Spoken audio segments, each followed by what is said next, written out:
அன்னை மரியாளின் பிறப்பு கத்தோலிக்க திரு அவையில் ஒரு புதிய நற்கருணை பேழை. கிறிஸ்து இயேசுவில் அன்புமிக்க சகோதர சகோதரிகளே, இன்று நாம் தாயம் திரு அவையோடு இணைந்த பொது காலத்தின் 23ஆம் வாரத்திலே திங்கட்கிழமையிலே இன்றைய அன்னை மரியாளின் பிறப்பு விழாவை கொண்டாட திரு அவையானது நமக்கு அழைப்பு விடுக்கின்றது.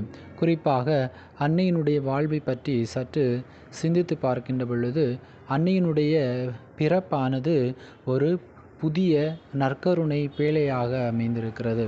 அது எவ்வாறு என்று பார்க்கின்ற பொழுது, குறிப்பாக நாம் மனித குலத்தின் புதிய விடியல் அன்னை மரியாள் பாவத்தில் வீழ்ந்திருந்த மனித குலத்துக்கு மீட்பரை பெற்றுத்தரும் கருவியாக அன்னை மரியாளின் பிறப்பு அமைந்தது. அவர் பிறந்த நாள் மீட்பின் திட்டத்தில் ஒரு புதிய ஒளிக்கதிர் போல இருந்தது. இரண்டாவதாக, அனைத்து கிருபைகளின் தாயார் மரியாள் நற்கருணையின் மையம் என்று அழைக்கப்படுகிறார். ஏனெனில் கடவுளால் அருளப்பட்ட அனைத்து கிருபைகளும் அவர் மூலம் மக்களுக்கு வந்து சேருகின்றன. அவர் பிறந்தது கடவுளின் கருணையும் அன்பும் உலகிற்கு கொடுக்கப்பட்ட அடையாளம். மூன்றாவது, முன் தேர்வு மற்றும் பாவமற்ற வாழ்வு. அன்னை மரியாள் பிறந்தது ஒரு சாதாரண பிறப்பு அல்ல. அவர் பாவமின்றி பிறந்தார். அதனால் அவரது பிறப்பு ஒரு புனித வாழ்வின் தொடக்கம். நான்காவதாக, மீட்பரின் பாதைக்கு ஒரு வழிகாட்டி. அவர் பிறக்காவிட்டால் இயேசுவின் அவதாரம் நிகழ்ந்திருக்காது. எனவே அவரது பிறப்பு உலகுக்கு இரட்சிப்பின் வாயிலாக கருதப்படுகிறது. இவற்றை நாம் விவிலியத்தில் பழைய ஏற்பாட்டிலே பார்க்கின்ற பொழுது, தொடக்க நூல் 3ஆம் அதிகாரம் 15 இறை வார்த்தையிலே, உன் வித்துக்கும் அவள் வித்துக்கும் நான் பகையை உண்டாக்குவேன். இது முதல் நற்செய்தி என்று அழைக்கப்படுகிறது. இங்கே குறிப்பிடப்படுகிற பெண் மரியாள் என்று அழைக்கப்படுகிறார். அவர் மூலம் வரும் சந்ததி பாவத்தையும், அதாவது ஆண்டவர் இயேசு கிறிஸ்து பாவத்தையும் சாத்தானையும் வெற்றி கொள்வார் என்று சொல்லப்படுகிறது. ஆகவே மரியாளின் பிறப்பு இந்த வாக்குறுதியை நிறைவேறுவதற்கான முதல் படி.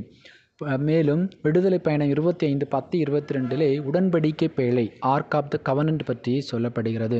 பேழைக்குள் ஆண்டவருடைய 10 கட்டளைகள் இருந்தன. மரியாள் புதிய பேழை ஆவார், ஏனெனில் அவர் தம் கருவறையில் ஆண்டவர் இயேசுவை கருத்தாங்கினாள்.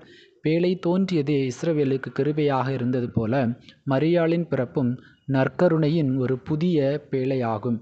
மீட்க 5:2-3 பெத்லகேமே, உன்னிலிருந்து இஸ்ரவேலுக்கு ஒரு தலைவர் தோன்றுவார். ஆனால் முதலில் பெண்ணின் மகப்பேறு குறிப்பிடப்படுகிறது. இது மரியாளின் பங்கையும் எடுத்து காட்டுகிறது. புதிய ஏற்பாட்டிலே மத்தேயு 1:16-18 யாக்கோபு யோசேப்பை பெற்றெடுத்தார். யோசேப்பு மரியாளின் கணவர். அவரிடமிருந்து கிறிஸ்து பிறந்தார். மீட்பரின் வரலாறு மரியாளின் பிறப்பால் தொடர்கிறது. லூக்கா 1:28 கபிரியேல் வானதூதர் கன்னிமரியாளுக்கு மங்கள வார்த்தை சொல்லி, அருள்மிக பெற்ற மரியே வாழ்க, ஆண்டவர் உம்முடனே என்று சொல்கின்றார். அவர் பிறப்பே கடவுளின் கிருபை செயலின் அடையாளம். லூக்கா 1:48 இனிவரும் தலைமுறைகள் அனைத்தும் என்னை பேறு பெற்றவள் என சொல்லும். மரியாளின் பிறப்பு ஒரு பாக்கியம் நிறைந்த பிறப்பாக, அது மக்கள் அனைவருக்கும் கிருபையின் மூலாதாரமாக அமைந்திருக்கிறது.